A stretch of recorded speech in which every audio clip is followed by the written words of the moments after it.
Welcome back to Deaton Street. I'm Dustin and he's Zach. Apple just announced that two of their older products went vintage, one of which was pretty successful, the other not so much. Before we get into that though, if you could, like, subscribe, leave a comment down below, let us know what you thought of what we're about to talk about. So Zach, the vintage items, where do we want to start with one of those? Yeah, I think we start with the iconic iPhone X, which I know there's some debate on whether it's the iPhone 10, the iPhone X. I call it the iPhone X because to be 10, you had to have 9, and there was no 9. Very true. That was such a weird time whenever they skipped over 9. I was very confused and kind of annoyed. I was like, I don't want the X, I don't want the 10. I'm gonna wait until the 11. That's what I did. It's such a like Apple thing to do, just to totally skip over a number, and everyone eventually is like, yeah, it makes sense. I think it actually was the 10th anniversary of the iPhone, which is why they went with 10. They kind of switched it up instead of the normal numbering conventions. But that change from iPhone 8 to iPhone X, as I call it, was huge. They got rid of the home screen or the home button. They went full on screen for the entire face of the phone, and then the iconic and memorable notch was brought to the world. I don't know. I don't remember being a huge fan of the notch. I thought it was a little weird. Mainly because I think some Android phones at the time had their like the camera overlay, or you could see the whole screen over it. Yeah. Now, was it practical? Did it last long? I have no idea for those Android phones. As you can see, any Apple phone now still has either a notch or a form of the notch, which would be, what is it, the Magic Island The now? dynamic island. Come The on, man. dynamic, I got it wrong. Yeah, again. Gotta be a good Apple truther here. Yeah, and look, I mean, the notch. It was funny. It was one of the things where the first time I saw it, I was like, "This looks so dumb." But I thought the same thing about the first AirPods. If you remember, they had like the longer stem, and I was like, "No one's gonna wear this in public. It looks so dumb." And now everyone wears them in public. The stem is a little less, but Shorter, yeah. everyone's used to it. Same thing with the notch. I'm like, I'm very used to my notch or my dynamic island now. I think Android had already gone through their notch phase, as Android does. Look, Android's always first, Apple's always better. That's kind of the way it goes. But yeah, it kind of became that reason that iPhone X became the reason a lot of people jumped up, whereas the releases before then didn't represent as big of a hardware change. The one thing I noticed is that whenever it's like the odd number phones usually are a big hardware change, aside for the 10. That was like the exception, and that was technically kind of like, it's a 9. Well, yeah, technically it's 9. So like they just renamed it. So does that mean every sequential phone after is the wrong Exactly. number? You can't think about it too much. It gets really weird.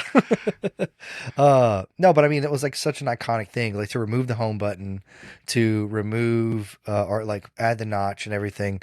Like I said before, I mean, they're still doing it. It still has the same design to an extent with slight modifications. Iconic for its time. Absolutely.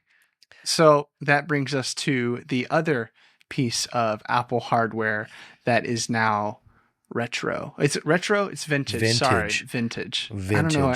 Yeah, it's weird to think about something as vintage that's like what, 5 years old. Yeah, it's like to me, vintage is like a rotary phone, right? That's vintage, not a phone that was out 5 years ago. I'm sorry, it's new tech, different way. 5 years is vintage, and like 7 years, I think they just throw it out to pasture. I think they're just like, we don't do anything with this anymore. I think they need to classify it as a classic. A classic. Than vintage for like a 20-year-old thing. Well, I think the way that they number them, or the way that they categorize them, actually has to do with how they support the phones. Like, I think they're like, once it's vintage, Once it's Yeah, vintage, they still have some support, and then eventually, after like 7 years, they're like, we don't support those anymore. We don't. at Old that point, news, it's we don't care. ancient. Yeah. That's Eh, that next class of ancient it's like Dungeons and technology. Dragons right here. We're like going with the adult red dragon, ancient. Okay. Yeah. My nerd is showing a little bit. Pay no attention to that huge wall of books. The second piece of retro hardware, Yeah. ancient hardware, whatever we want to call it, is the Apple HomePod. Oh. This device was, I think, $350 when it came out. It was supposed to knock the Amazon Home thing and the Google Home thing. I don't want to say it because I don't want to alert either one of our. Oh, you've if anybody's watching with one of the G speakers, then it's already been alerted. You can literally say the word, and I don't ever say it. Uh, you know.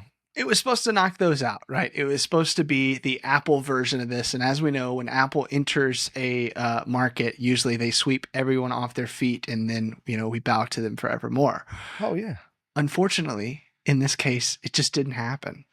We talked yesterday. To be honest, we actually had some technical difficulties. This is our second time through this video. Yeah. But we talked yesterday, Dustin, and you made a good point about two of the reasons you think that maybe the HomePod, I guess you had three reasons really. Three reasons you thought that the HomePod didn't accomplish the goals that Apple set out for it.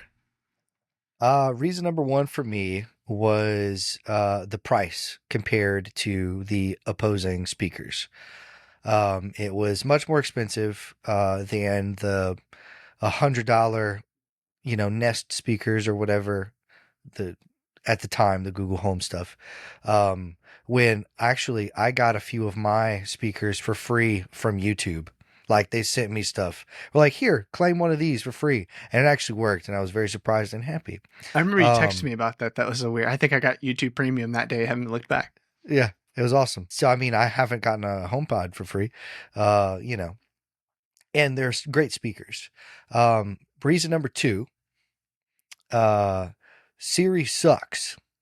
Yeah, it was especially bad then. Sorry, Siri. Too. I didn't mean to, I didn't mean to get you. Yeah, it was pretty bad back then, and that was like the whole thing. It's supposed to be a smart speaker, right? It wasn't that smart.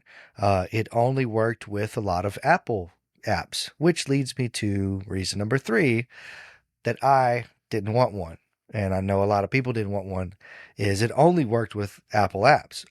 It's a speaker. I want to listen to music. I don't use iTunes. I'm an Apple truther. But honestly, I've been using Spotify forever. I couldn't use Spotify on it. It is of no use to me. I'm not about to go and get a new streaming platform just to build a whole new library. No, I will stick with my Google speakers and listen to Spotify whenever I want. Yeah, so when I first thought about this, I knew we were going to talk about these two devices. I didn't even think about that because I've been an Apple Music guy for a very, very long time. Yeah. So that was one of the reasons I initially wanted it. For me, it was the other two reasons that kind of made it to where I was going to do it. I didn't have the $350 to spend on a speaker at the time. To be honest with you, I don't have $350 to spend on that right now. That's not a good use of my money. No. And the other part too is like, yeah, it's like Siri doesn't connect to the things that I need it to connect to. I'm sorry. It's okay. Go to sleep. She's not able to. I have singlet lights. I don't have the one hub that you have to have in order for it to connect. So it just doesn't play well with others. And that is one of the downsides of the ecosystem, is that in order for the ecosystem to work really well, you have to be in the ecosystem for absolutely everything. And because Apple wasn't in this space, I had already gone outside the ecosystem, and therefore it wasn't a good fit. And I think that's the case for a lot of people. I know for sure it wasn't for me. I definitely, as much of the ecosystem that I want to be a part of, it still didn't make sense for me to go and get that, because I wouldn't have utilized it well.